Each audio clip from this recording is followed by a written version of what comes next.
Menciptakan SDM unggul untuk Indonesia maju merupakan salah satu visi pemerintah. Salah satu upaya untuk mewujudkannya adalah dengan mencetak sumber daya manusia yang siap berkompetisi di tingkat nasional maupun global. Untuk itu, Kementerian Pendidikan, Kebudayaan, Riset, dan Teknologi meluncurkan berbagai terobosan Merdeka Belajar. Transformasi pendidikan di tanah air dimulai dengan Merdeka Belajar episode pertama, yang mengganti ujian nasional, menghapus ujian sekolah berstandar nasional, menyederhanakan rencana pelaksanaan pembelajaran, serta mengatur zonasi penerimaan peserta didik baru agar mengakomodasi ketimpangan akses dan kualitas pembelajaran. Merdeka Belajar episode kedua, Kampus Merdeka. Kita ingin melakukan kolaborasi antara universitas dengan berbagai macam pihak-pihak di luar universitas untuk menciptakan prodi-prodi baru. Episode ketiga, perubahan mekanisme penyaluran dan penggunaan dana bantuan operasional sekolah atau BOS. Untuk penggunaan BOS-nya juga diberikan fleksibilitas. Ini adalah langkah pertama Kementerian Pendidikan dan Kebudayaan untuk membantu menyejahterakan guru-guru honorer yang memang layak mendapatkan upah yang lebih layak. Episode keempat, program organisasi penggerak. Bahwa paradigma Kementerian Pendidikan dan Kebudayaan itu akan berubah menjadi jauh lebih gotong royong. Kita akan menggerakkan sekolah-sekolah dengan yang namanya organisasi penggerak. Episode kelima, program guru penggerak. Ujung-ujungnya reformasi pendidikan di Indonesia harus berawal dan berakhir kepada guru. Guru penggerak adalah ujung tombak perubahan transformasi pendidikan. Episode ke-6, transformasi dana pemerintah untuk pendidikan tinggi. Sebagai upaya pengembangan Merdeka Belajar di lingkungan pendidikan tinggi, terobosan pendanaan yang fundamental untuk mengakselerasi tercapainya Indonesia Maju telah kami siapkan. Episode ke-7, program sekolah penggerak. Sekolah yang penggerak percaya bahwa setiap anak di dalam sekolah dia bisa sukses, punya potensi sukses. Sekolah penggerak adalah juga sekolah di mana semua guru dan kepala sekolah merasa bahwa setiap guru punya potensi untuk sukses.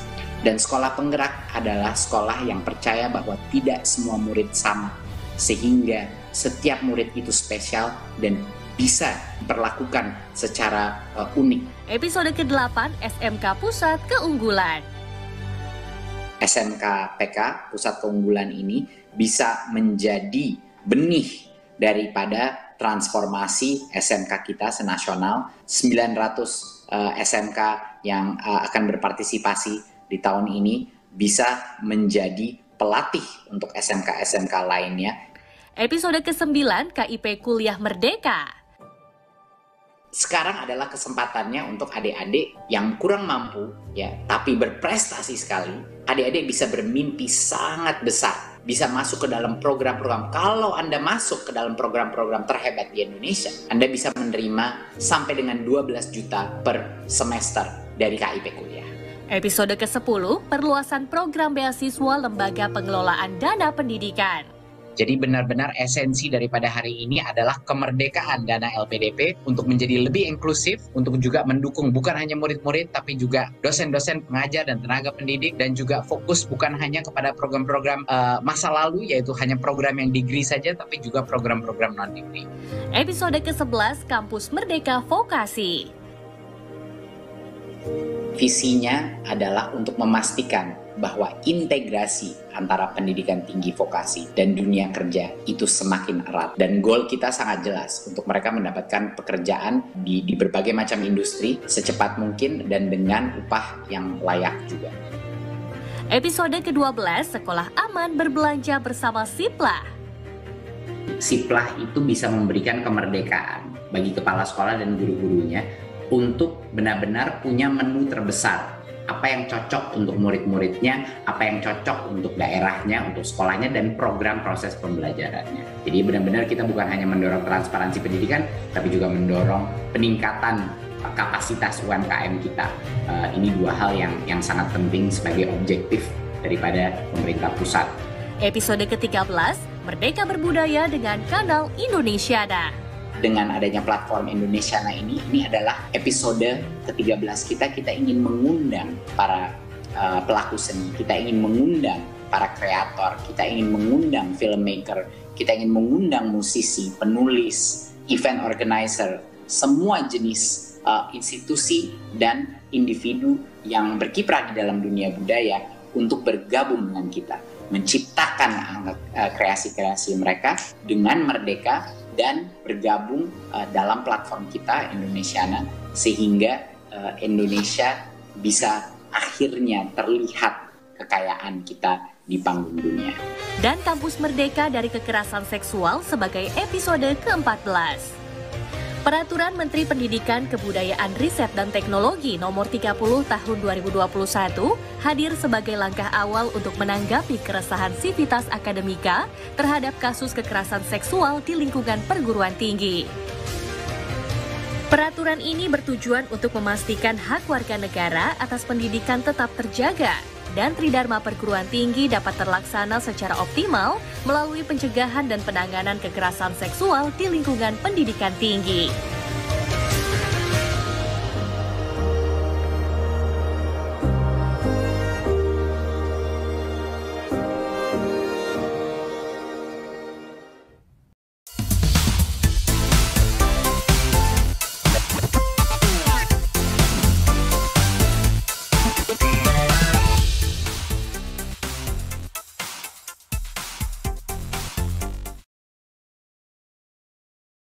Assalamualaikum warahmatullahi wabarakatuh. Selamat sore, salam sejahtera bagi kita semua. Om Swastiastu, Namo Buddhaya, salam kebajikan, Rahayu.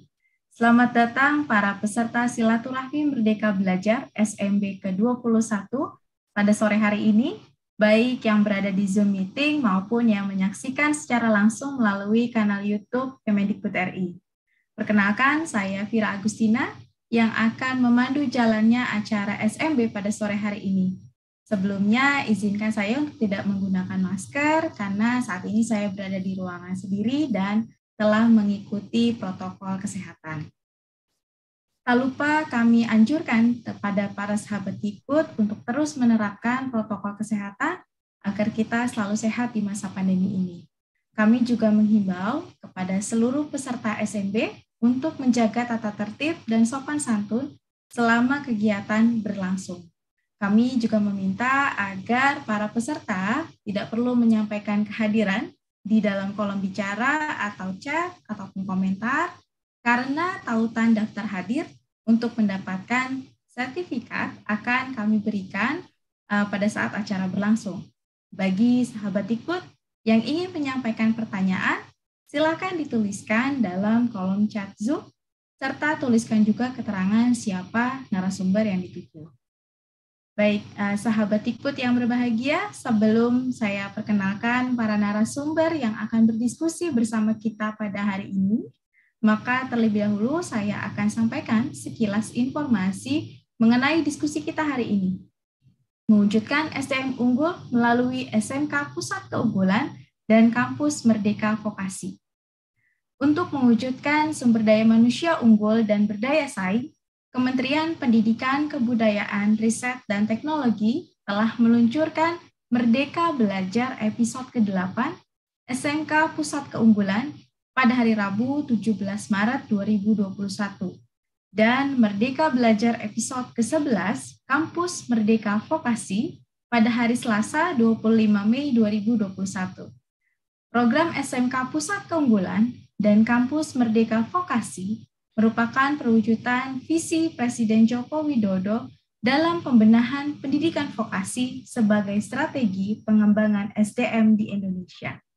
Untuk membahas lebih dalam terkait tema SMB kita pada hari ini, telah hadir di tengah-tengah kita para narasumber yang tepat untuk membahas SMK PK dan Kampus Merdeka Vokasi. Baik, kita akan sapa yang pertama akan bergabung bersama kita peneliti senior sekaligus Direktur Riset Indikator Politik Indonesia, Bapak M. Adam Kamil.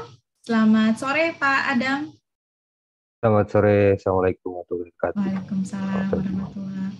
Ya, lalu ada Kepala SMK Negeri 1 Batam, yang juga merupakan salah satu SMK Pusat Keunggulan, ada Ibu Lea Lindra Wijaya Suroso. Selamat sore, Bu Lea.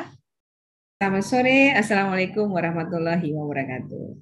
Waalaikumsalam warahmatullahi wabarakatuh. Terus juga hadir Direktur Politeknik Negeri Bali, Bapak Inyoman Abdi. Selamat sore, Pak Abdi. Selamat sore. Assalamualaikum warahmatullahi wabarakatuh. Om Swastiastu. Om Swastiastu. Baik, dan nanti juga akan bergabung bersama kita Bapak Wikan Sakarinto, Direktur Jenderal Pendidikan Vokasi. Ya, baik.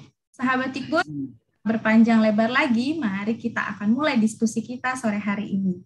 Dan mungkin pertama-tama kami akan mendengarkan terlebih dahulu penjelasan dari Bapak Adam Kamil, peneliti senior sekaligus Direktur Riset Indikator Politik Indonesia yang telah melakukan riset terkait 2 episode Merdeka Belajar tersebut. Baik Pak Adam Kamil, Pak Adam, apakah bisa di-share ke kami Pak bagaimana hasil survei yang sudah dilakukan oleh Riset Indikator Politik Indonesia terkait pencapaian program SMK Pusat Keunggulan dan Kampus Merdeka Vokasi? Baik, terima kasih Mbak Fira, Pak Abdi, Bu Lea, dan para hadirin semua yang berbahagia dan saya hormati. Mudah-mudahan kita sehat semua. Di sini saya akan menyampaikan beberapa highlight dari temuan survei kita terkait dengan SMK Pusat Keunggulan dan juga Kampus Merdeka Vokasi. Namun sebelum itu, saya mohon izin mau share slide, share screen.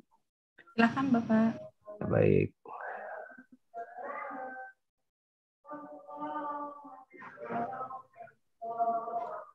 Oke, nampak ya? Baik. Beberapa bulan lalu kami diminta untuk mengukur, mengevaluasi terkait dengan program-program yang termasuk dalam Merdeka Belajar dari Kementerian Pendidikan dan Kebudayaan dan Ristek.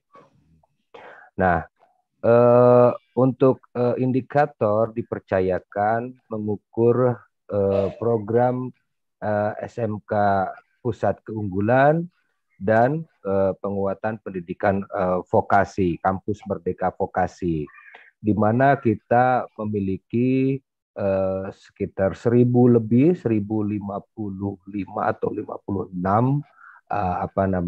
peserta program beserta nomor teleponnya untuk kita evaluasi, kita tanyakan terkait dengan program-program tersebut. Nah, dari 1.056 ini kita berhasil wawancara sekitar 599 responden. Respons rate-nya lebih dari 50% karena kita pakai metode by phone, survei telepon, meskipun ini tidak ideal pada dasarnya, tapi ini adalah langkah yang baik ketika kita ingin mengetahui, mengevaluasi terkait suatu persoalan. Nah, biasanya untuk survei telepon ini punya respons rate yang lebih kecil lagi. Tapi di sini alhamdulillah kita bisa dapatkan respons rate yang cukup besar, lebih dari 50% respons rate kita, karena kemungkinan orang-orang yang kita tanyakan, kita telepon pun langsung aware bahwa ini kita sedang mengevaluasi suatu hal yang penting yang memang sedang berjalan, meskipun kita hanya sekedar menyebutkan saja bahwa ini adalah program evaluasi dari Merdeka Belajar, supaya nanti hasil penilaiannya, evaluasinya tidak bias gitu. Jadi kita hanya tidak begitu banyak menyebutkan tentang Kementerian Pendidikan dan Kebudayaan. Kemudian ini beberapa highlight temuan karena saya harus memeras dari mungkin ada sekitar 180 lebih slide. Oleh karena itu saya harus pilihkan item-item atau poin-poin yang menurut kami adalah poin yang utama, yang penting, yang terkait dengan evaluasi program-program dari Merdeka Belajar 8 dan 11. Yang pertama ini adalah tentang tujuan, sasaran, dan manfaat program. Ini penting sekali supaya kita bisa tahu apakah peserta program itu mengerti, memahami tentang tujuannya, tentang sasarannya, tentang apakah program tersebut bermanfaat atau tidak.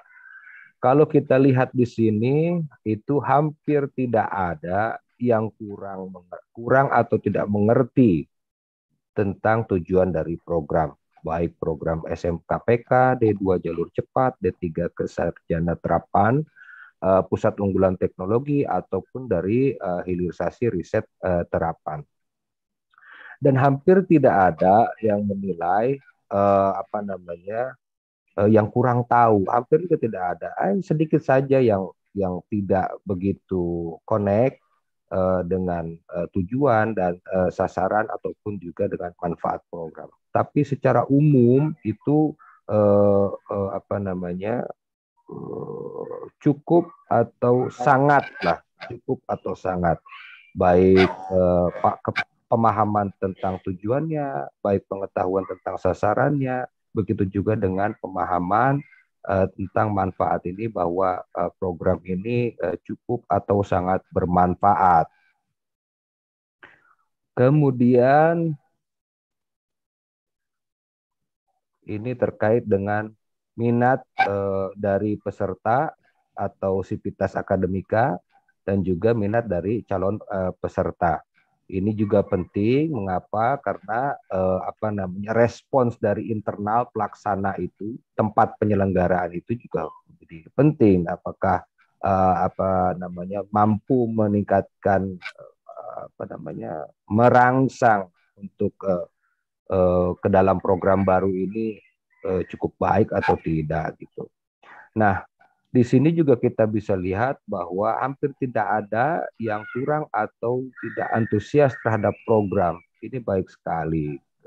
Bahwa terutama SMKPK dan D2 jalur cepat.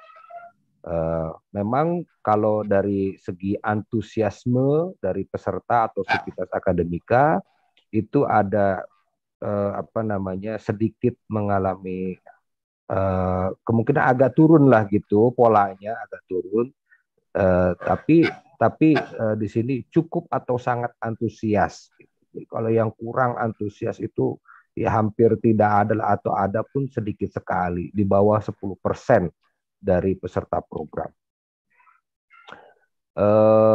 Kemudian minat dari calon peserta juga tampak sekali bahwa ini cukup atau sangat antusias, terutama di dua program ini, yaitu SMKPK dan D2 jalur cepat. Minat calon pesertanya, calon peserta didikan barunya itu juga sangat tinggi. Oleh karena itu ini juga sangat positif. Hampir tidak ada yang kurang berminat gitu.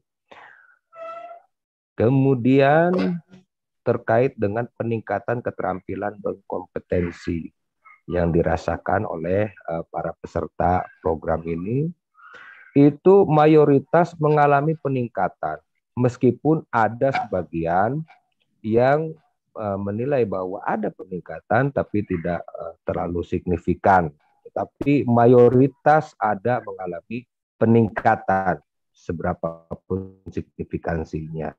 Yang sangat signifikan itu dari SMKPK, D2 jalur cepat. Sementara PUT dan HRT memang tidak ada pertanyaan ini. Dua pertanyaan ini, beberapa pertanyaan tidak ada di di PUT dan HRT, itu minat calon peserta dan peningkatan keterampilan atau kompetensi. Mungkin dinilai tidak relevan. Dari segi keterampilan, ini kita bisa lihat bahwa mengalami peningkatan. Poin positif lagi bagi program. Kemudian, nah ini respons dari IDUKA. Bagaimana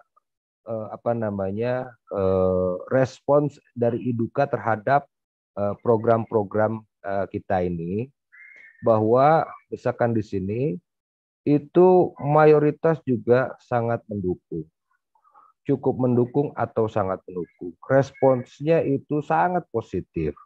Jadi semua program itu mendapatkan respon yang positif dari IDUKA, dan kemudian juga setiap program ini kemudian menciptakan kerjasama baru dengan IDUKA. Mayoritas sudah ada kesepakatan kerjasama baru dengan IDUKA, entah itu pendampingan atau magang dan sebagainya.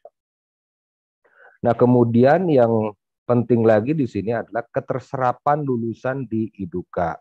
Nah, di sini kita memang lihat bahwa kebanyakan itu belum ada peningkatan menurut peserta program. Namun demikian, di sini kita bisa melihat bahwa efek program ini itu keterserapannya mengalami peningkatan, ada mengalami peningkatan. Ini kan artinya berarti selain respons yang positif, kemudian juga keterserapannya juga ada efektivitas keterserapan dari lulusan program masuk ke IDUKA.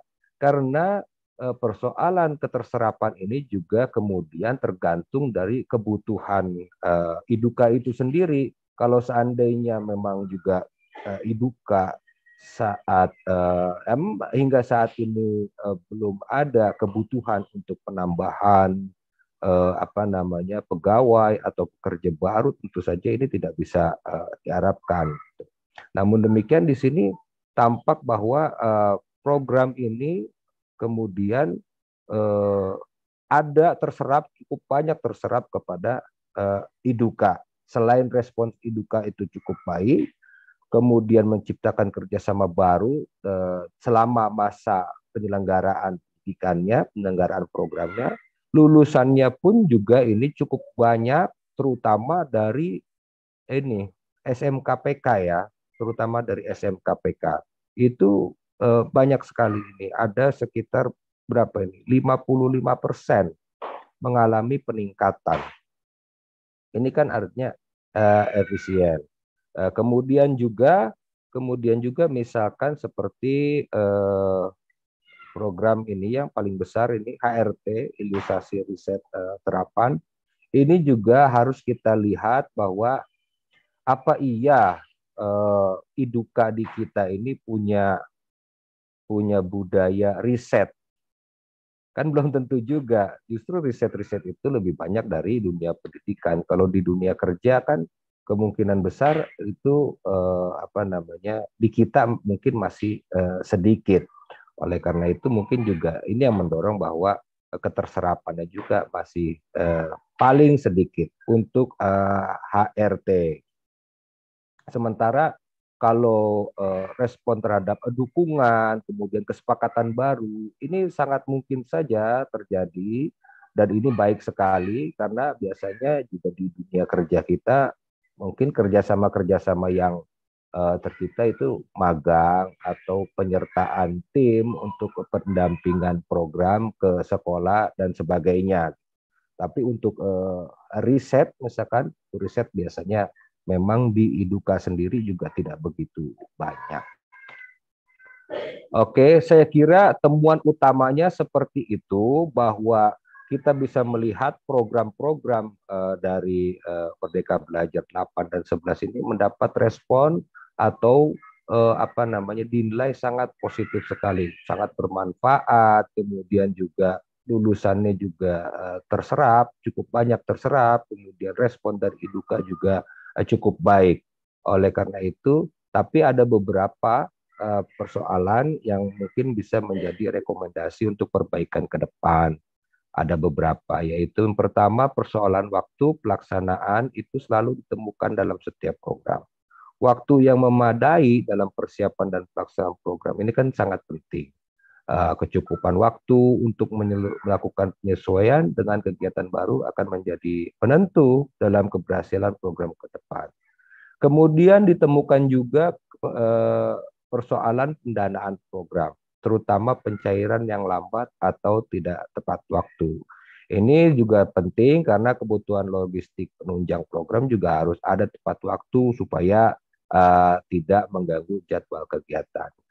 Dan satu lagi adalah persoalan koordinasi dan sosialisasi untuk semua stakeholder juga ditemukan dalam setiap program. Pemetaan distribusi IDUKA dan detail kebutuhannya akan menjadi bagian penting dalam efektivitas penempatan program di setiap wilayah.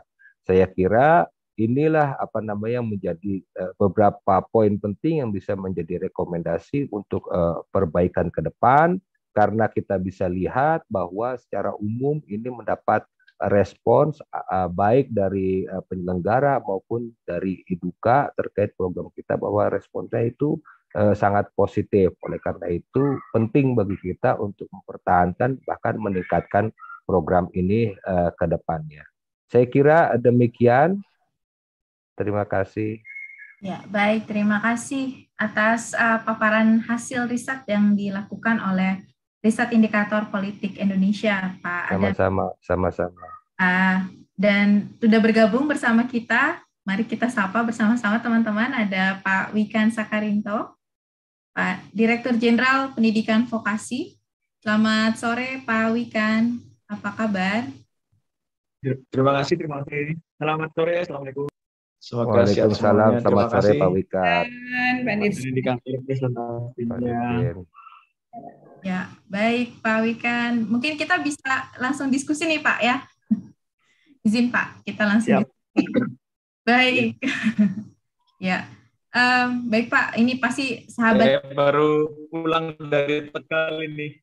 Wah, luar biasa, langsung bergabung di SMB ya Pak. Baik, Pak Wikan, izin Pak, mungkin ini juga teman-teman sahabat ikut juga bertanya-tanya yang ikut SMB. Bagaimana capaian program pendidikan vokasi sejauh ini, Pak? Dan ya mungkin nanti Bapak bisa jelaskan juga terkait perkembangan pemanfaatan program SMKPK, Kampus Merdeka Vokasi, gitu ya Pak. Silakan Pak. Ya, terima kasih. Assalamualaikum warahmatullahi wabarakatuh. Selamat sore, Shalom, Swastiastu, Namo Buddhaya. Seperti tadi saya sampaikan, kami baru saja pulang dari Tegal. Untuk sekian kalinya kami sosialisasi SMK Pusat Keunggulan dan kurikulum prototype ke berbagai SMK di Indonesia. Mungkin seluruh SMK di Indonesia ya. Kalau yang saya rasakan, saya coba untuk mengkonfirmasi dari temuan indikator tadi. Yang saya rasakan adalah minimal kepala-kepala SMK dan guru-guru SMK, serta direktur politeknik, dekan vokasi, serta dosen-dosen itu, saya merasakan kegairahan gitu ya. Semangat, gairah untuk maju ke depan, melakukan terobosan, perubahan dalam konsep atau kebijakan link and match, serta tentunya sangat menyambut baik setiap program yang kita luncurkan, baik dari SMK Pusat Keunggulan, penguatan SMK yang lain, PKK-PKW, serta matching fund, competitive fund, dan program-program Merdeka Belajar, Kampus Merdeka kita yang lain. Jadi yang saya rasakan adalah kegairahan yang menurut saya sangat hangat sekali dan jadi ketemu itu seperti sebuah apalagi nih, terobosan apalagi nih, ayo kita melaju apalagi. Nah, kalau kita coba survei pendek untuk capaian SMK Pusat Keunggulan. Nah, ini kita coba survei dari 901 SMK Pusat Keunggulan yang kita survei. Nah, ini ada tren ya. Jadi memang dari perbandingan 2019 ke 2020 ya. 2019-2020 serta 2020-2021. Nah, ini memang ada satu tren yang cukup baik juga. kalau dari jumlah lulusan bekerja serta melanjutkan studi dan jumlah berwirausaha yang kita singkat itu BMB. Jadi BMB-nya itu masih terjaga di angka yang cukup baik ya. Jadi totalitas lulusan kita itu kalau nggak B, M atau W. Meskipun ini tentunya survei harus kita perdalam lagi, apakah iya nggak ada satupun yang menganggur atau apakah iya semuanya BMB. Tapi dari tren yang bekerja ini memang karena pandemi itu terjadi sedikit penurunan dikit, tetapi peningkatannya ada di melanjutkan ke perguruan tinggi serta jumlah lulusan yang berwirausaha.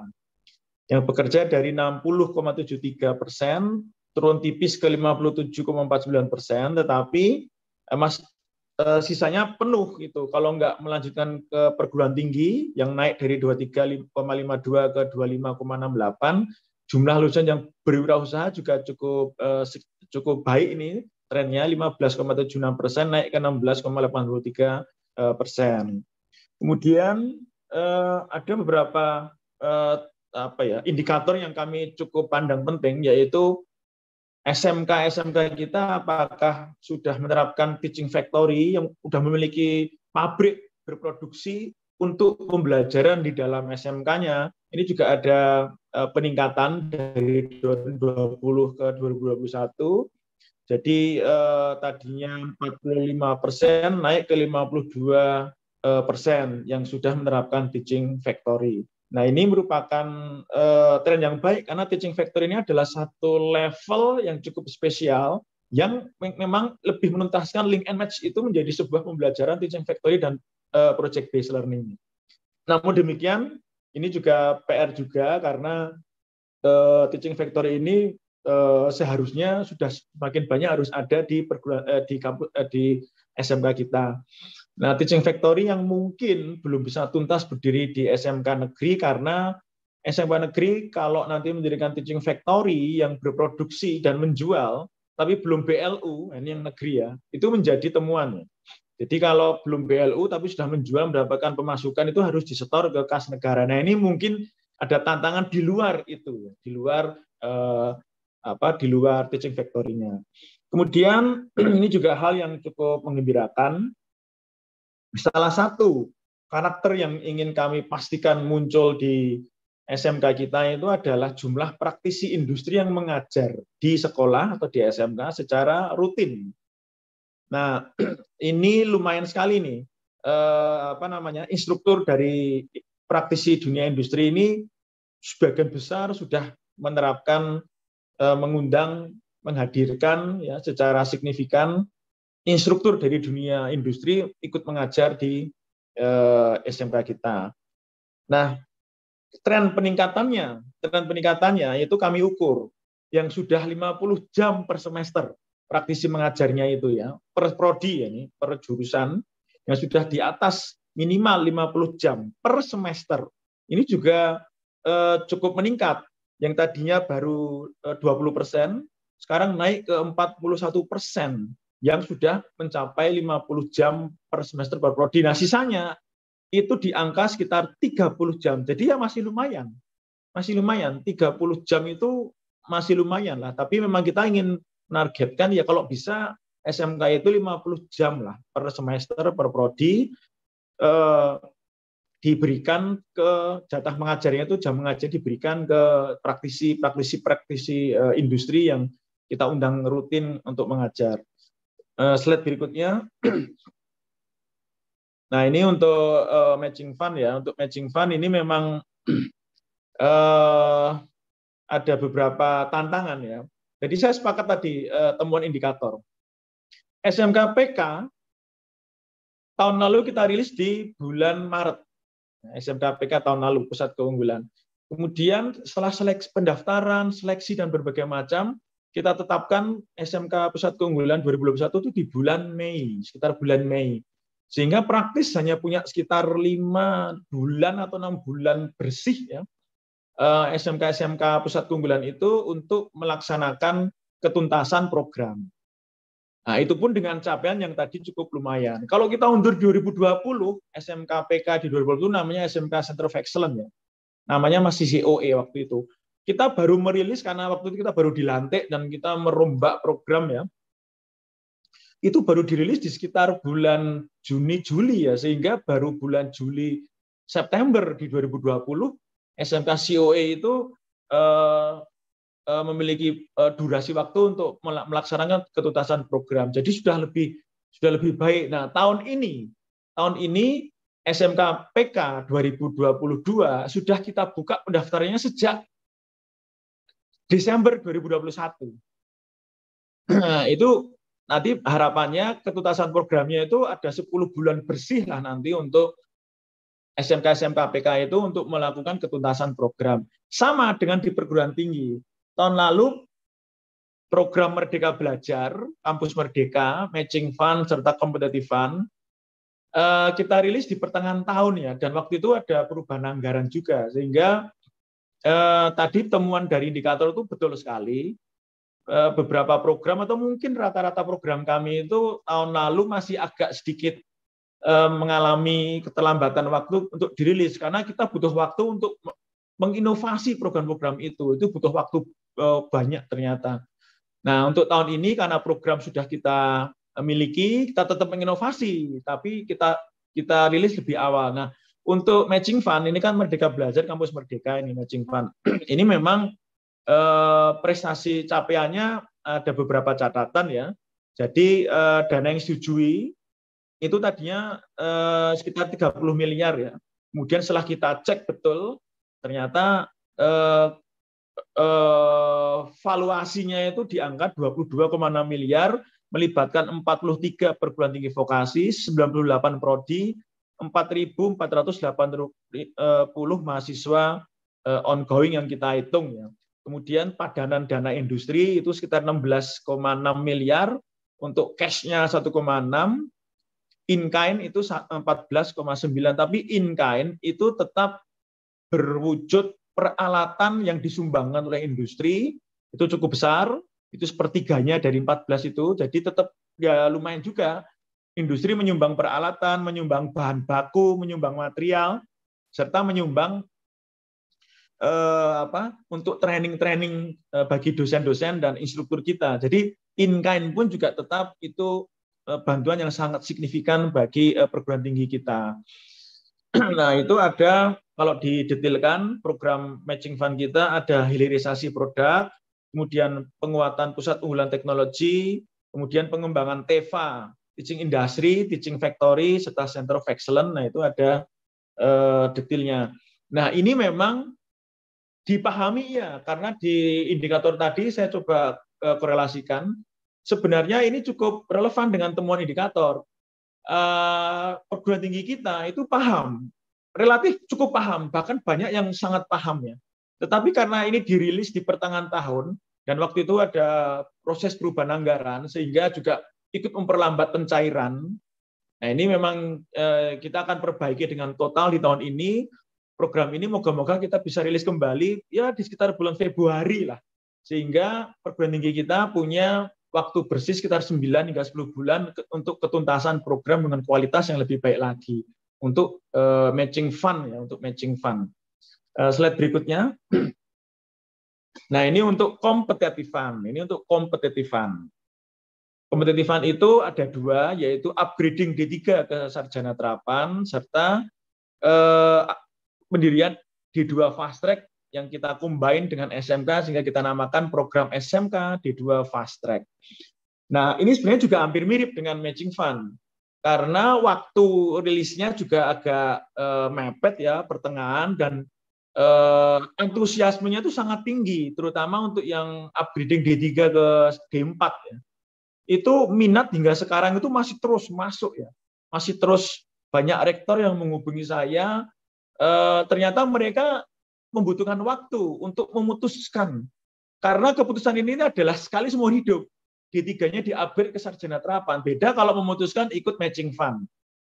Memutuskan ikut Matching Fund itu ya memutuskan ini ya dari seterapan yang bisa kita hilirkan ke industri, maka kita dapat dana dari industri. Jadi itu keputusan yang umum ya, keputusan yang tidak berdampak seumur hidup. Nah, ini kalau upgrading prodi ini memang berdampak seumur hidup, dan memang durasi waktu program kami berhasil itu ya ada 82 itu ya yang kita dukung dengan kompetitifan 55 dan yang CF 27. Tetapi setelah program kita tutup, ternyata masih banyak rektor-rektor yang menghubungi saya dan menyatakan minatnya, sehingga sampai sekarang itu terus bertambah ini usulan program. Sehingga harapan kami mungkin nanti di bulan Februari ya, mohon ditunggu saja, kita akan merilis upgrading D3 ke D4 atau D4 yang terupgrade dari D3. Saya masih belum bisa nyebut angkanya, nanti akan semoga akan dirilis oleh kementerian, mungkin Mas Menteri. Tapi minatnya terus bertambah. Kemudian yang D2 fast track, nah ini penambahan prodi baru, sama mendirikan prodi atau mengupgrade prodi D3 ke D4 itu memang membutuhkan satu pemikiran yang cukup mendalam, dan waktu itu karena dirilis di pertengahan tahun sehingga pada pendaftaran ditutup, sehingga setelah pendaftaran ternyata masih banyak yang masih mendaftar. Nah ini bisa dilihat sekitar 4 bulan lebih lah ini untuk awal tahun ini, moga-moga benar-benar bisa dibuka dan ditawarkan ke, kalau yang D3 ke D4 mungkin ya 100 lah kira-kira nih feeling saya yang bisa kita rilis di 100-an D4 terupgrade dari D3. Kalau yang D2 fast track mungkin di angka 42, karena D2 fast track ini program baru ya, barang baru. Dan melibatkan itu ratusan industri di bawahnya itu catatannya. Industri mau terlibat betul di dalam upgrade D3 ke D4, industri mau ratusan industri lagi mau terlibat betul di dalam pengembangan D2 fast track, itu juga merupakan kabar baik ya. Rata-rata bisa 2 hingga 4 industri terlibat di dalam satu program ini. Dan ini masih terus bertambah, sampai sekarang masih terus bertambah ini. Yang kemarin mulai rektor UNJ, kemudian dekan vokasi IPB, rektor UM, kemudian dari Unpar, ini kemarin menyampaikan ke saya, kami minat Pak Dirjen ini, ya. Sehingga yang paling bawah itu 30 itu tuh masih terus bertambah ya. Yang 30 itu tuh yang di bawah 157 itu masih terus bertambah itu, sampai detik ini masih terus bertambah. Dan juga untuk yang D2 fast track juga terus bertambah ini, seperti dari Morowali, dari Kolaka. Ini kemarin Pak Bupatinya bersama industri-industrinya itu sudah bertekad untuk memberikan D2 fast track di daerah-daerah industri smelter ya, di nikel itu ya, itu sudah cocok betul dengan konsep D2 fast track. Nah, ini baru disusun, jadi masih akan terus bertambah. Slide berikutnya. Nah, kira-kira demikian yang bisa saya sampaikan. Sekali lagi saya coba untuk mengkorelasikan dengan tadi. Saya sepakat sekali dengan rekomendasi dari indikator. 1, tata waktu yang tahun lalu ini belum sempurna, kita coba tarik ke depan. Yang kedua, tata waktu, terus tadi yang kedua anggaran ya, karena sudah mepet di tengah, terus ada perubahan pola anggaran, itu juga membutuhkan waktu untuk pencairan. Tapi alhamdulillah sudah clear, semuanya clear. Dan yang tahun lalu ya, tahun ini kita nggak pengen terulang lagi lah, kita lebih awal lagi. Tanda yang ketiga, pola komunikasi yang akan terus kita kembangkan. Dan tadi saya catat ternyata kita memang harus kerja lebih keras ini untuk benar-benar mendekatin industri yang mungkin ada beberapa yang belum totally bisa aware atau mungkin bisa memahami program-program kita yang sebenarnya sangat bermanfaat bagi mereka. Tapi anyway, tadi kita bisa lihat kan, ada 200-an industri lebih dan 100 industri lebih, 200-an untuk yang upgrade D3, kemudian 100 industri lebih untuk pendirian D2 fast track. Nah, itu sebenarnya sudah sinyal yang sudah cukup baik sebenarnya. Kita mendirikan prodi, kita mengupgrade prodi, semuanya bersama dengan industri, karena kelak lulusan kita akan menjadi kekuatan bagi industri itu dan untuk pengembangan kewirausahaan yang lebih baik lagi. Terima kasih. Baik. Terima kasih banyak Pak Wikan, luar biasa ya. Ini tadi Pak Adam memberikan rekomendasi, langsung ada jawabannya gitu ya Pak. Jadi sudah ada rencana terobosan-terobosan serta strategi yang sudah dibangun oleh Direktorat Jenderal Pendidikan Vokasi untuk menjawab rekomendasi yang tadi sudah disampaikan oleh indikator gitu ya. Terutama tadi soal waktu yang lebih memadai gitu ya Pak Wikan ya, supaya bukan hanya tuntas kata Pak Wikan, tapi juga kualitasnya lebih baik lagi tentunya gitu ya Pak Wikan. Baik, selanjutnya kita akan berbincang lebih lanjut tentang SMKPK nih Pak Wikan. Tadi kan dari perspektif pengambil kebijakannya, dari perspektif risetnya. Nah, ini dari implementatornya. Kita juga akan diskusi dengan Bu Lea dari SMK Negeri 1 Batam. Nah, ini salah satu SMK PK. Bu Lea, mungkin bisa kita, Bu, ada Pak Wikan di sini juga ya, bisa di-share, Bu, bagaimana. Pak Wikan, Assalamualaikum warahmatullahi wabarakatuh. Waalaikumsalam. Waalaikumsalam, Bu Lea. Selamat siang juga pada Pak Direktur Politeknik Negeri Bali ini. Ini juga prestasinya juga banyak sekali nih Politek Bali dan Bu Lea juga. Monggo silakan. Iya, baik Pak Wikan, kita akan dengar mungkin dari Bu Lea ya, bagaimana pendapat pengalamannya Bu Lea dalam mendampingi para siswa di dalam program SMK PK ini. Silakan Bu Lea. Oke, saya mulai dari mana ini ya. Jadi Pak Adam, Pak Abdi izin duluan menyampaikan beberapa pernyataan ya, atau statement terkait dengan pelaksanaan SMK Pusat Keunggulan. Tapi sebelumnya ini terima kasih Pak Dirjen atas ke pemerintah gitu ya. Ini memang kalau terus terang di beberapa kesempatan saya selalu menyampaikan bahwa kalau dulu kami berjuang sendiri, tetapi sekarang kemudian semua mata memandang kepada SMK, artinya semua mendukung pengembangan SMK ke depan begitu. Nah,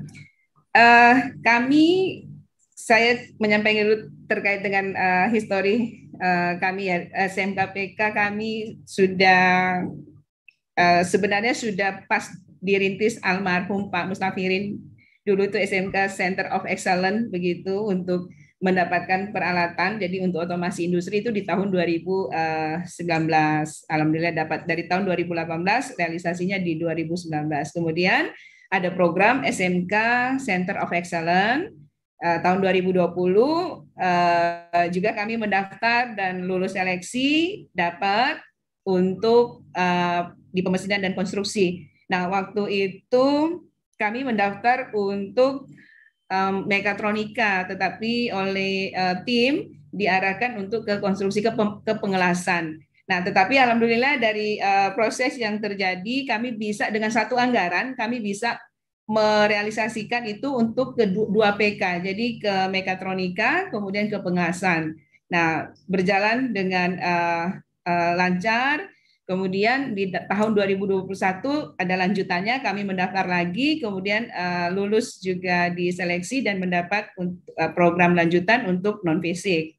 Begitu. Nah, kalau berbicara terkait dengan apa sih manfaatnya ya program ini, jelas sangat bermanfaat bagi kami, terutama di dalam penguatan program-program yang sudah lama yang sudah dilaksanakan oleh sekolah begitu.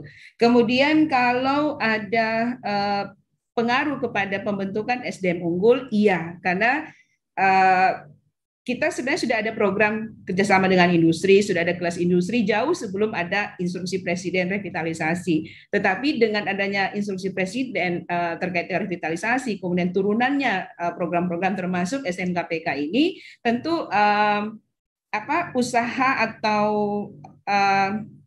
respon yang muncul dari stakeholder itu kan lebih kuat begitu ya. Jadi kami bisa membangun kelas industri lagi dan sebagainya. Nah, dengan bertambahnya kelas industri yang terbangun contohnya, kemudian kerjasama dengan industri juga meningkat, tentu kan transfer knowledge ya, transfer pengalaman, budaya kerja dari stakeholder industri ke sekolah, ke guru-guru, tentu berdampak pada perubahan performa guru, berdampak kepada performa siswa tentunya.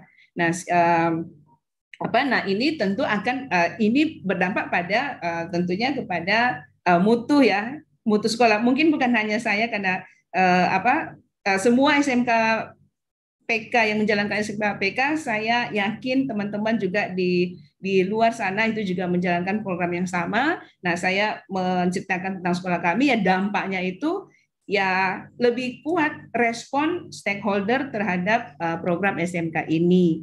Cuma yang saya sampaikan, mohon maaf Pak Wikan, terkait dengan pelaksanaan teaching factory, begitu ya. kami ada mengalami sedikit hambatan terkait dengan pelaksanaan itu, artinya belum sesuai dengan ekspektasi dari Pak Direktur, dari Pak Dirjen begitu. Tapi kami tidak putus asa, artinya jadi program yang kami dapatkan ini juga jadi stimulan kami terus menerus, bagaimana lagi ini harus kita bagaimana supaya bisa mewujudkan program-program yang melekat di dalam program-program SMK Pusat Keunggulan itu sendiri. Kalau melaksanakan PBL begitu ya, melaksanakan PBL, of course kami melaksanakan PBL, dan tahun ini bertekad dengan kurikulum SMKPK yang sekarang ini, kurikulum prototype. Ya, kurikulum prototype yang sekarang ini kami rasakan bagus Pak, maksudnya luar biasa begitu. Jadi saya yakin kalau Pak Dirjen bilang anak-anak nanti lebih bahagia begitu, saya yakin bisa begitu karena anak-anak belajar sesuai dengan talentnya ya, bakatnya, tidak dipaksa dia harus menguasai ini padahal dia tidak mau itu gitu kan. Jadi dia bisa memilih beberapa mapel. Kemudian beban belajarnya lebih sedikit, tetapi kualitas yang diharapkan pasti lebih bagus, lebih tinggi begitu. Nah, jadi anak-anak lebih bahagia. Kami yakin ya anak-anak lebih bahagia dalam pembelajaran, dengan catatan guru-guru, teman-teman guru-guru harus bisa menghilangkan sedikit demi sedikit pola berpikir yang lama, harus mencapai target KIKD yang ada di dalam struktur kurikulumnya. Jadi harus bisa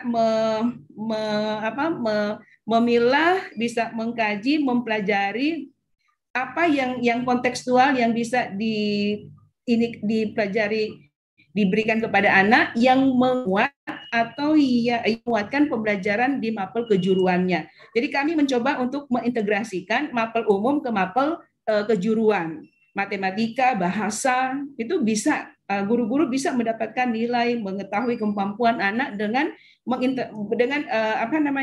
dengan satu produk misalkan. Nah, semua guru-guru yang bahasa, matematika, kemudian yang fisika itu bisa mendapatkan nilai atau bisa mengetahui kompetensi anak di mapelnya sendiri sebenarnya. Nah, itu yang artinya tantangan kami di dalam penerapan, karena ini masih baru ya, masih diterapkan belum 1 tahun ya Pak, belum 1 tahun. Jadi masih terus harus ada upaya dari sekolah untuk membuat guru supaya tidak terlalu berpikir dengan cara yang lama, harus capai target ini, tetapi kemudian begitu lulus anak tidak dapat kompetensi apa-apa begitu. Lebih baik sedikit yang diberikan, tetapi kemudian sangat bermanfaat dalam kehidupan dia setelah dia mau bekerja kah, atau setelah dia lulus dia mau bekerja, dia mau melanjutkan, atau dia mau berwirausaha.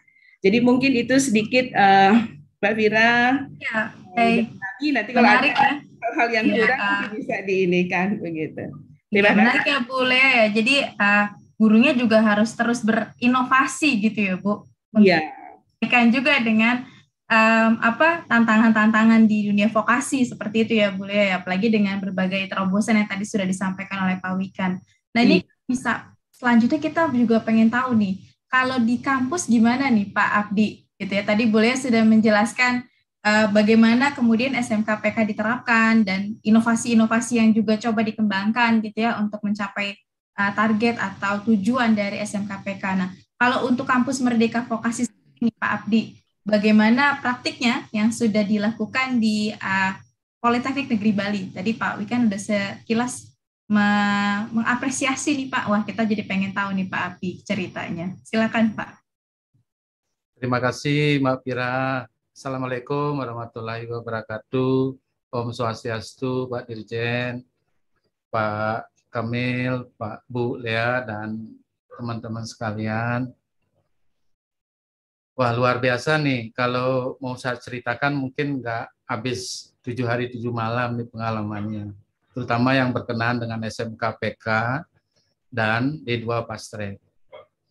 Jadi jujur saya harus menyampaikan dalam kesempatan yang sangat baik ini, Pak Dirjen sudah mampu menurunkan programnya besar Mas Menteri Merdeka Belajar Kampus Merdeka dalam program-program yang lebih detail, SMKPK, D2 Fast Track, Competitive Funds, Matching Fund, Hilirisasi riset terapan, ISMA, dan banyak sekali program-program turunannya Merdeka Belajar Kampus Merdeka.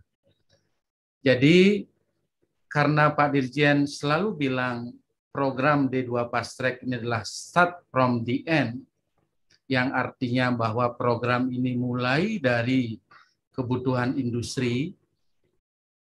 Jadi karena saya dan teman-teman di Politeknik Negeri Bali melihat bahwa program ini diniati karena unsur baiknya dan didahului dengan kebutuhan industri, maka di kampus kami sosialisasikan dan serentak semua jurusan, 6 jurusan itu menyambut dengan sangat baik, sesuai dengan apa yang hasil riset dari Pak Kamil tadi, bahwa kami paham semua kemanfaatan program-programnya, sehingga kami langsung membuka 8 prodi D2 Fast Track. Ini luar biasa nih, kalau politeknik yang lain mungkin maksimalnya saya lihat hanya 3, tapi kita langsung membuka 8 prodi D2 Fast Track. Karena memang apa? Program ini sejatinya di Politeknik Negeri Bali tidak direkayasa. Tapi karena memang sambutannya yang luar biasa dari Dudi. Kita punya mitra Dudi 416, yang sekarang sudah bertambah lagi 20 grup Marriott. Mereka memberikan support yang luar biasa bagi program D2 jalur cepat ini. Dan yang tidak kalah pentingnya juga menguatkan apa yang tadi disampaikan Pak Kamil, bahwa SMK-SMK yang di Bali ini 176 jumlahnya juga memberikan penguatan yang sama. Jadi inilah kebahagiaan kami sejatinya, Mbak Pira, Pak Dirjen. Saya menyampaikan terima kasih yang setinggi-tingginya. Program D2 jalur cepat ini mudah-mudahan bisa kami lakukan, dan kami sudah persiapkan sekarang bagaimana tahun 2022 ini kami akan membuka prodi-prodi yang sudah disetujui dalam sistem Silem-Kerma. Jadi kolaborasi yang sudah baik kami persiapkan sedemikian rupa antar guru-guru. Sekarang sudah berjalan timnya di semua SMK partner kami. Karena rata-rata partner satu prodi itu adalah 5-6 SMK dengan Dudi yang sama juga. Nah, maksudnya adalah SMKPK ini direncanakan dengan baik oleh Pak Dirjen, diturunkan dari start from the end oleh Pak Dirjen, maka kami harus mengawalnya dengan baik, merencanakan dengan baik, berkoordinasi dengan baik, karena tadi sudah disampaikan juga di resume terakhir oleh Pak Kamil, bahwa program ini kesuksesannya banyak tergantung dari koordinasi dan komunikasi. Jadi kami sudah melakukan itu dengan guru-guru SMK. Secara intensif kami sudah lakukan, dan sampai sekarang ini sudah berjalan dengan sangat baik. Kemudian yang kedua, saya dalam kesempatan ini menyampaikan terima kasih juga. Membuat prodi biasanya tidak ada dukungan dari pemerintah dalam bentuk finansial. Tetapi kami mengusulkan prodi baru diberikan competitive fund. Jadi kurang lebih sampai 500 juta. Jadi kurang 499 juta rata-rata prodi kami mendapatkan. Ini adalah modal besar buat Politeknik Negeri Bali untuk menguatkan SMK. Kami itu telah per prodi ya, Pak? Ya, per prodi. Jadi per prodi, Pak Wikan. Makanya kembali saya menyampaikan bahwa direktur sama ketua jurusan menyampaikan rasa yang bahagia. Karena sesungguhnya kalau mengusulkan prodi kan tidak ada dukungan finansial dari kementerian. Tapi sekarang ada. Maka ke depan mungkin dikuatkan kembali ini. Bagaimana dukungan Pak Dirjen selama ini dalam persiapan pembuatan Prodi SMK D2 Pastrek, termasuk pelaksananya dikuatkan, sehingga perencanaan itu semakin kuat semakin tahun. Dan ini tentu sangat keren. Jadi saya menyampaikan bahwa tidak pernah terjadi sebelumnya bahwa membuat prodi baru ada dana yang diberikan dalam bentuk competitive fund. Dan Mbak Pira, saya perlu menyampaikan, jadi manfaat yang kami peroleh adalah manfaat yang benar-benar tidak berharga jumlahnya, tidak terhingga jumlahnya maksudnya saya. Karena apa? Karena kita banyak bertemu dengan teman-teman Dudi yang sepaham, yang punya ide yang sama. Kita banyak bertemu dengan guru-guru SMK yang idenya, jalannya sama ke depan, membangun sumber daya manusia. Dan kalau ini berhasil dan sukses Pak Dirjen, saya yakin betul bahwa kita memiliki cadangan sumber daya manusia yang luar biasa.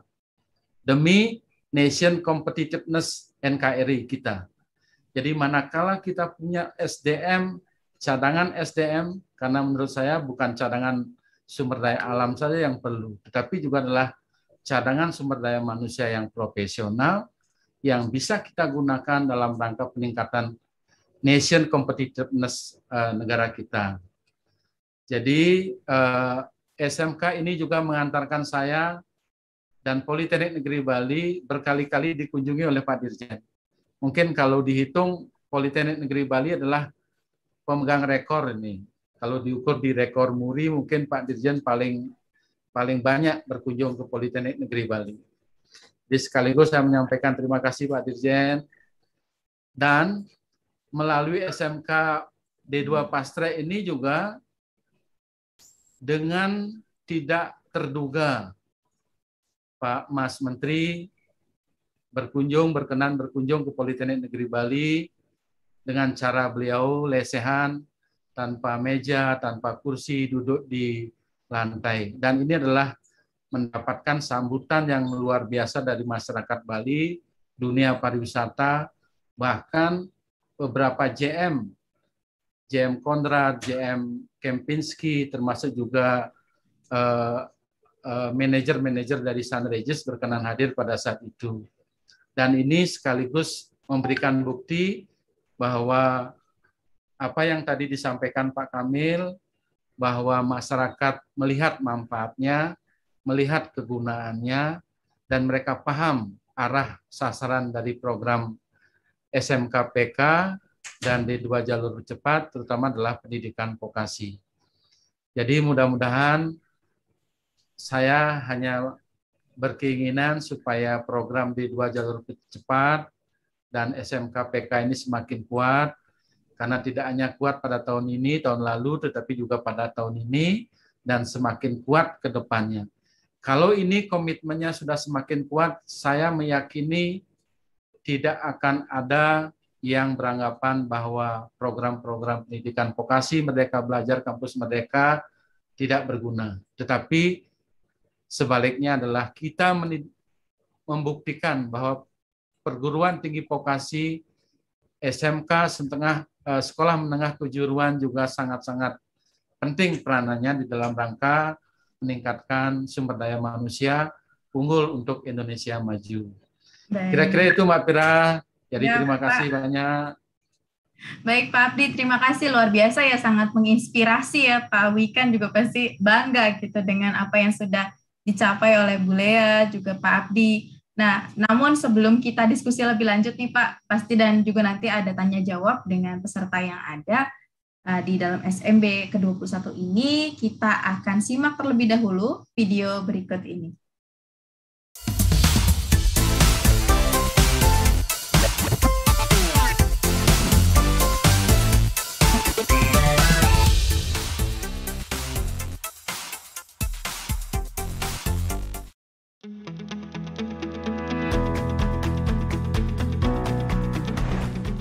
Untuk meningkatkan kapasitas SDM agar lebih kompeten, produktif, dan kompetitif, Kemendikbudristek melalui pendidikan vokasi menghadirkan ekosistem pembelajaran yang dipadukan dengan kewirausahaan, serta riset dan pengembangan. Pendidikan vokasi menempati posisi penting dalam strategi pengembangan SDM untuk mendorong pembangunan ekonomi dan daya saing bangsa, sesuai arahan Presiden Republik Indonesia Joko Widodo. Untuk itu, diperlukan arah kebijakan pendidikan yang mempercepat peningkatan kapasitas SDM. Salah satunya melalui program-program pendidikan tinggi vokasi yang mengintegrasikan pendidikan tinggi vokasi dengan dunia kerja, juga dengan SMK, pemerintah, dan pemangku kepentingan lainnya.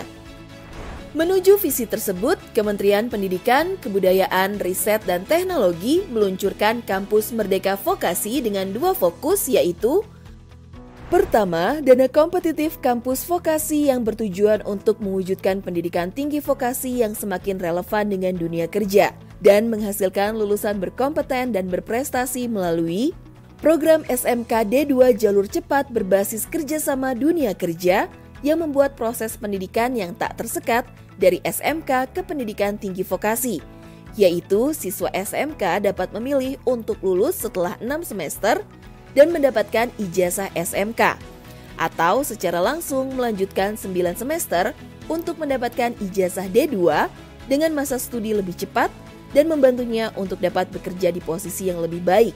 Berikutnya, program peningkatan Prodi D3 menjadi sarjana terapan atau D4 berbasis kerjasama dengan dunia kerja, sebagai upaya peningkatan SDM berkualifikasi yang terampil dan unggul sesuai kebutuhan dunia kerja.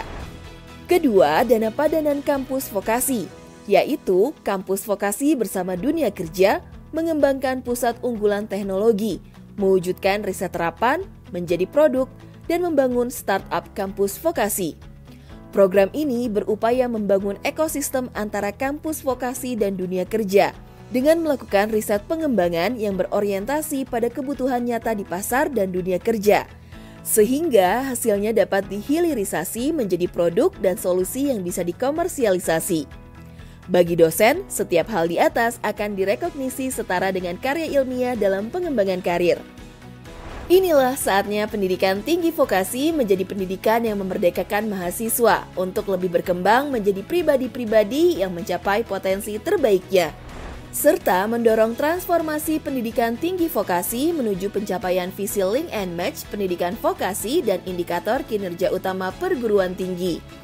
Melalui kampus Merdeka Vokasi akan tercipta perubahan untuk mewujudkan sinergi antara pendidikan tinggi vokasi dan dunia kerja.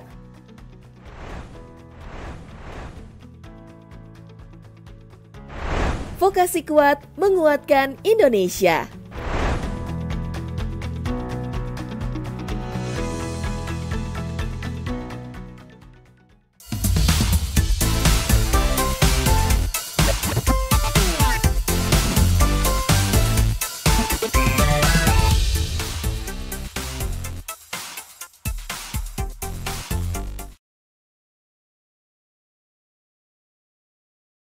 Terkait program-program prioritas di pendidikan vokasi ya, Bapak Ibu juga sahabat Ikbud, semoga semakin menambah pengetahuan kita dan pemahaman kita terkait apa yang tadi sudah dijelaskan oleh Pak Wikan, Pak Adam, juga diceritakan oleh Bu Lea dan Pak Abdi gitu ya.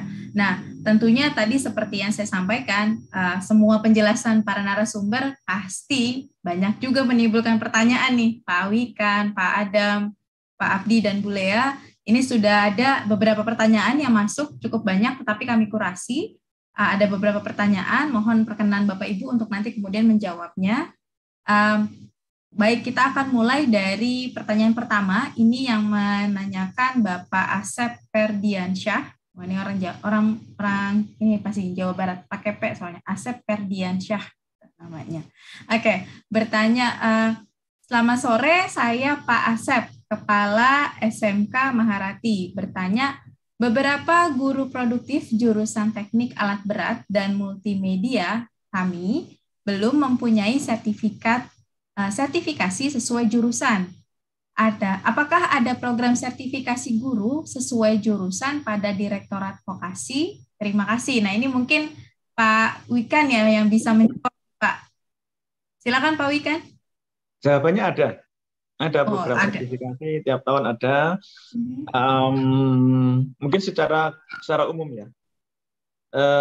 Dengan anggaran yang belum terpotong COVID ya, belum terpotong untuk pemulihan pasca COVID, kami itu setiap tahun mentraining 30.000 guru SMK dan kepala SMK se-Indonesia. 30.000 kita training, termasuk juga tidak hanya training kompetensi teknis, tapi juga training leadership, training mindset change, dan juga cukup banyak guru-guru yang tidak cuma di training, tapi juga kita magangkan di industri.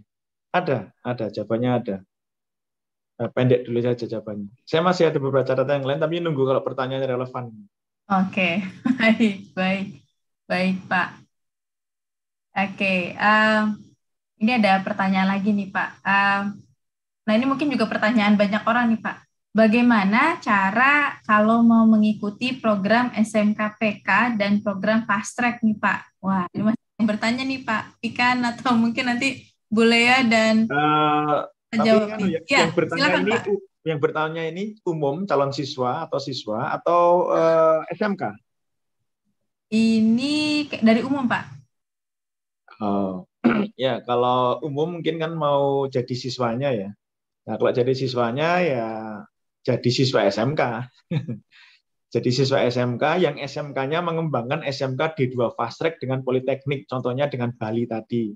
Itu bisa dicari nanti SMK mana saja yang sudah berkolaborasi dengan Politeknik untuk D2 Fast Track. Kalau untuk SMK Pusat Keunggulan, yang ngikutin tuh SMK-nya juga. Jadi ya nanti kalau daftar bisa aja mendaftar beberapa SMK yang sudah termasuk dalam SMK Pusat Keunggulan. Tapi kalau itu kan harus nyari yang dekat di rumahnya. Saya ingin menambahkan sedikit konteks ya. Capaian tadi memang terlihat baik. Bahkan tadi Bu Lea dan Pak Direktur PNB, Pak Bliabdi juga menyampaikan satu yang positif. Tapi saya merasa semakin kita mencapai sesuatu, saya merasa semakin banyak yang harus diperbaiki lagi. Jadi kami merancang terobosan baru, Mbak. Kita sudah merancang terobosan baru. SMKPK 2021 ada terobosan barunya yaitu matching fund. Nah, matching fund dengan industri. Ini SMKPK 2021 ada keterbaruan. Kemudian juga untuk matching fund dan competitive fund perguruan tinggi vokasi juga ada keterbaruan. Kita sekarang nanti akan merancang matching fund itu lebih luas lagi skemanya untuk perguruan tinggi vokasi, sehingga Pak Abdi tadi bisa mengikuti lebih banyak lagi. Serta kita juga akan mengembangkan beberapa terobosan baru, yaitu pengembangan games lokal. Jadi kita bikin menu sekarang Pak Abdi. Kita bikin menu ekosistem hilirisasi riset terapan kolaborasi itu kita bikin menunya. Ada menu pengembangan game lokal. Kan kita selama ini kan ngimpor terus gamenya. 99% tuh game yang beredar di Indonesia itu game asing. Dan 30 triliun gitu tuh. Setiap tahun duit keluar hanya untuk main game ini orang-orang Indonesia ini. Yang kedua, kita akan mengembangkan teaching factory yang berbasis pada hilirisasi serta startup yang saya contohkan di Salatiga itu. Kemudian yang ketiga, energi baru dan terbarukan serta beberapa poin yang lain. Jadi ada terobosan. Jadi setiap tahun itu pasti ada keterbaruan dan terobosan baru untuk program-program kita. Kemudian sedikit tambahan tadi Bu Lea kan menyampaikan kurikulum prototype ya Bu ya. Nah, ini kepada Pak Adam dan Mbak MC, maaf tadi saya lupa namanya, mohon maaf karena saya baru mendarat dari Tegal ini. Kita sudah mensurvei juga sekitar 400 hingga 500 yang berhasil kita survei SMK Pusat Keunggulan yang sudah menerapkan kurikulum prototipe sejak 2021 termasuk Ibu Lea tadi, ternyata 95%, ini belum saya pampangkan PowerPoint-nya ya, 95% dari SMKPK yang sudah menerapkan itu menyatakan sangat cocok. Seperti Bu Lea tadi itu. Sangat cocok, guru dan siswa itu yang kita survei. Itu sangat cocok dengan kurikulum prototype yang akan lebih menguatkan kompetensi itu tidak cuma hard skills, tidak cuma technical skills, tapi justru platformnya adalah penguatan soft skills, karakter, serta leadership. Mungkin demikian aja sebagai tambahan. Oke, baik, luar biasa ya. Menarik nih. Jadi penasaran malah Pak, ini nanti 2022 ini luar biasa nih. Ya, tapi sedikit konteks lagi. Kurikulum prototipe ini kebijakan kami Kementerian tidak mewajibkan, termasuk di SD, SMP, SMA, kan juga punya kurikulum baru tuh prototipe. Kami tidak mewajibkan, itu terserah ke kepala sekolah dan guru-gurunya mau nerapin itu atau memakai kurikulum yang lama, kita merdekakan. Karena kurikulum itu sejatinya penuh kemerdekaan di kurikulum baru itu. Iya, opsional ya Pak Wikan ya. Jadi karena kita memang merdeka belajar gitu ya Pak. Jadi pemerintah menyediakan berbagai alternatif untuk memerdekakan pembelajaran itu sendiri gitu ya Pak Wikan. Baik, sebelum kita mengakhiri diskusi sore hari ini Pak, ini karena waktunya juga tinggal sedikit lagi yang tersisa. Mungkin kami ingin mendengar closing statement dari Bapak Ibu. Mungkin bisa dimulai dari Pak Adam. Silakan Pak Adam, kalau ada yang ingin disampaikan di bagian akhir ini, silakan Pak Adam. Baik, ya terima kasih. Saya kira tidak banyak yang mau saya sampaikan karena tadi sudah cukup panjang. Terkait dengan SMK keunggulan dan program Kampus Merdeka Vokasi ini nampaknya punya potensi yang sangat besar pengembangannya untuk keberhasilan programnya. Namun demikian tantangan juga yang besar yang mungkin kita tidak bisa kendalikan adalah dari idukanya. Oleh karena itu mungkin selain kita berfokus mitra dengan dunia kerja, tapi juga pengembangan kewirausahaan juga mungkin itu menjadi prioritas juga, karena bisa jadi kalau nanti kita punya output atau sumber daya manusia yang bagus-bagus, tapi ternyata dunia kerjanya tidak tersedia, itu kan juga tidak nggak link and match gitu ya Pak ya. Jadi mungkin juga untuk kewirausahaan juga menjadi fokus juga gitu. Saya kira demikian. Oke, baik, terima kasih Pak Adam. Selanjutnya dari Bu. Terima kasih. Silahkan Bu Lea. Masukan atau closing statement-nya Bu untuk menyukseskan SMKPK. Silahkan. Baik, Mbak Vira. Jadi dari kami Pak Dirjen mohon program ini terus bergulir, terus ada Pak, karena kami yakin bahwa dengan program seperti ini percepatan atau akselerasi peningkatan mutu ya SMK atau vokasi di Indonesia itu akan terjadi lebih cepat, karena kami juga tahu dan bertekad untuk melaksanakan tugas yang melekat kepada kami sebagai SMK Pusat Keunggulan, mengimbaskan kepada teman-teman di sekitar. Dan kebetulan saya juga sebagai Ketua MKKS SMK Negeri di Kepri, jadi juga salah satu program kerja kami adalah untuk mengimbaskan program-program SMK keunggulan di wilayah Kepri. Dan kalau Pak Wikan tadi memberikan opsional kepada SMK untuk menjalankan kurikulum prototipe, saya ingin mengajak teman-teman di Kepri ini untuk menjalankan program ini, karena memang kurikulum tersebut, karena memang luar biasa dampaknya kepada siswa. Saya yakin seperti itu.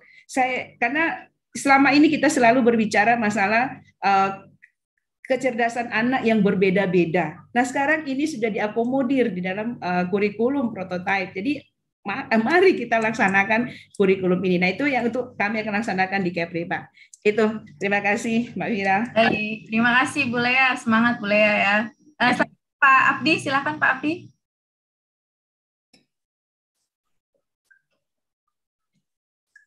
Pak Abdi, mohon maaf masih belum di unmute Pak Abdi. Ya, silakan Pak Abdi.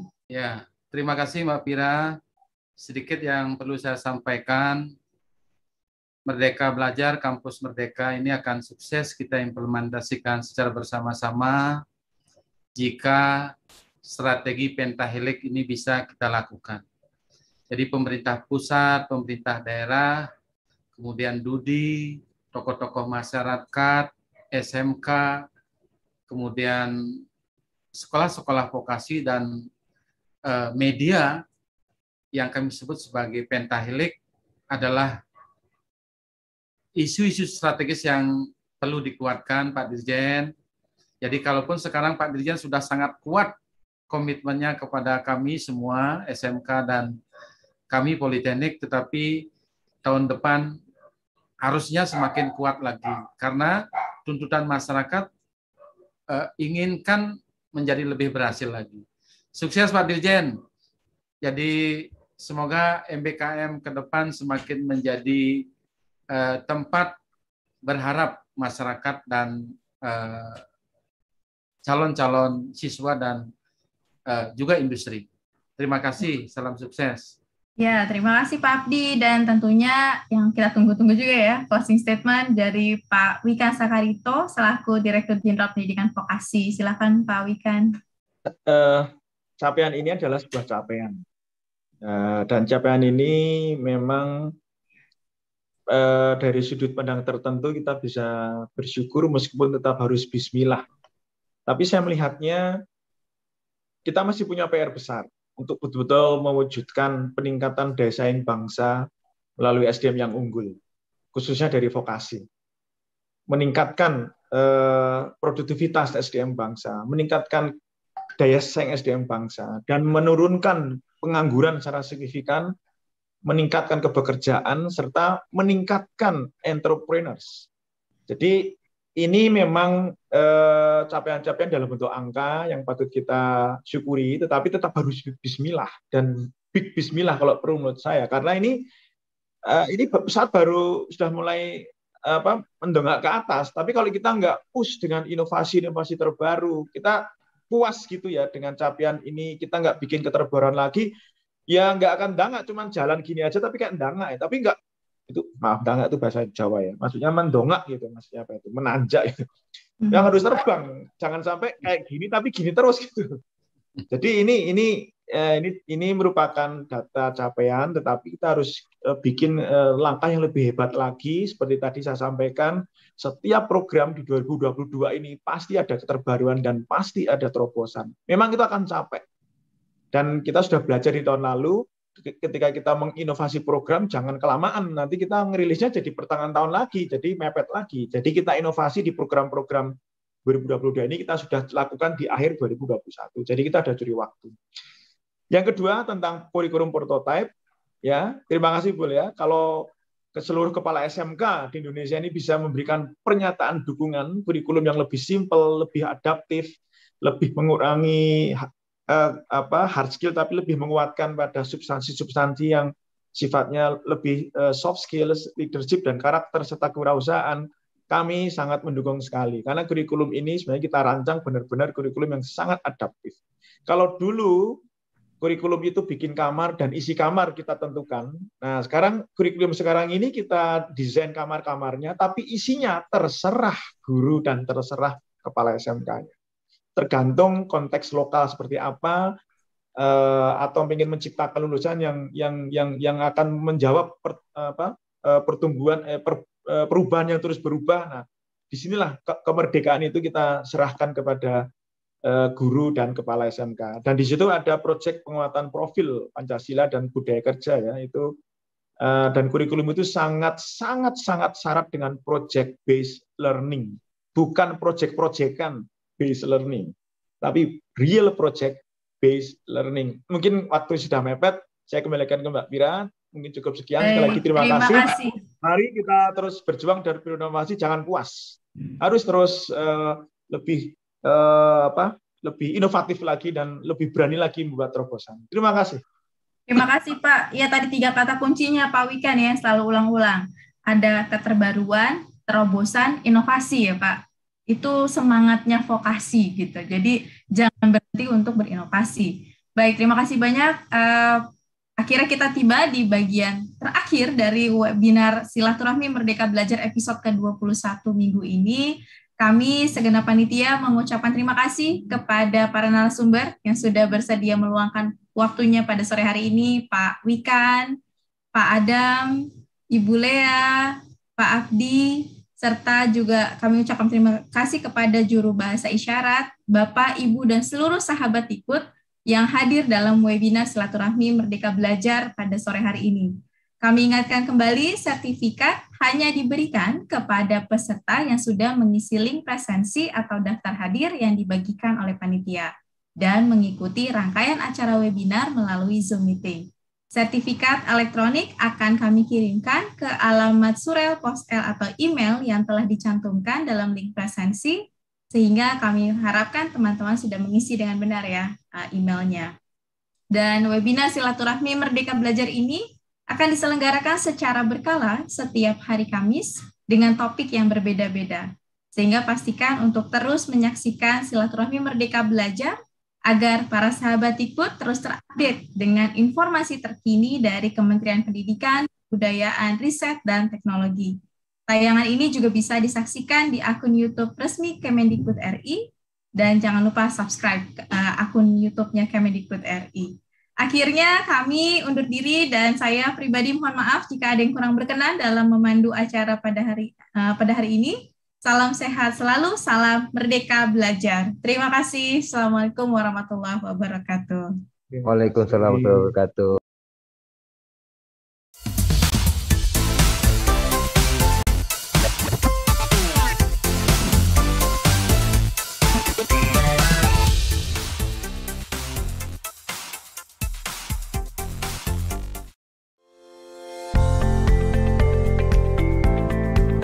Di era kompetisi global saat ini, pendidikan merupakan salah satu pilar utama pembangunan bangsa.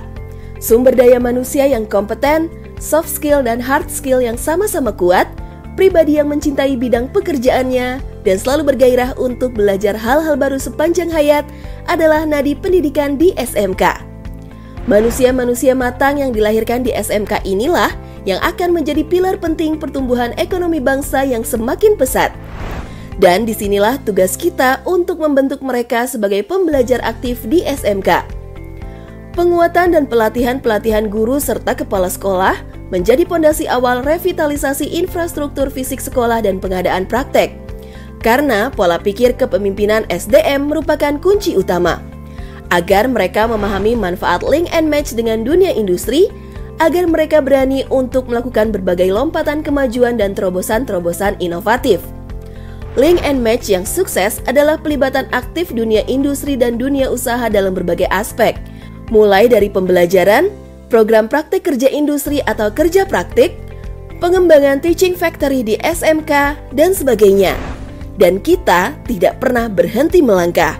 SMK dan vokasi akan terus berkembang maju untuk mengharumkan bangsa. SMK semakin kuat dengan guru yang memiliki pola pikir perubahan dan inovatif sesuai tantangan dunia kerja. SMK semakin kokoh dengan kepala sekolah yang mampu berpikir dan bertindak ala pimpinan perusahaan. SMK semakin produktif dengan dukungan pemerintah daerah dalam melakukan pembinaan SMK secara berkelanjutan. SMK semakin siap bersinergi dengan perguruan tinggi pendamping yang akan mendukung perencanaan dan pengelolaan program dalam menguatkan link and match dengan dunia kerja.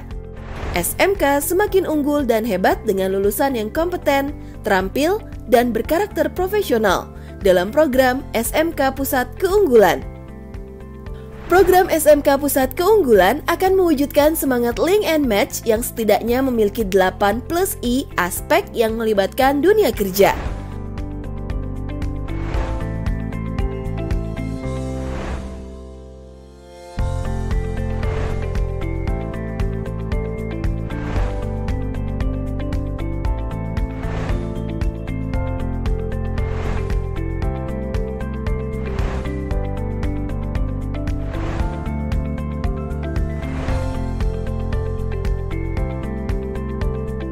SMK Pusat Keunggulan diharapkan menjadi sentra peningkatan kualitas dan rujukan bagi SMK lain dengan berbagi praktik baik dan menjadi pengimbas dan menginspirasi sesama SMK. SMK Pusat Keunggulan semakin kuat menguatkan Indonesia.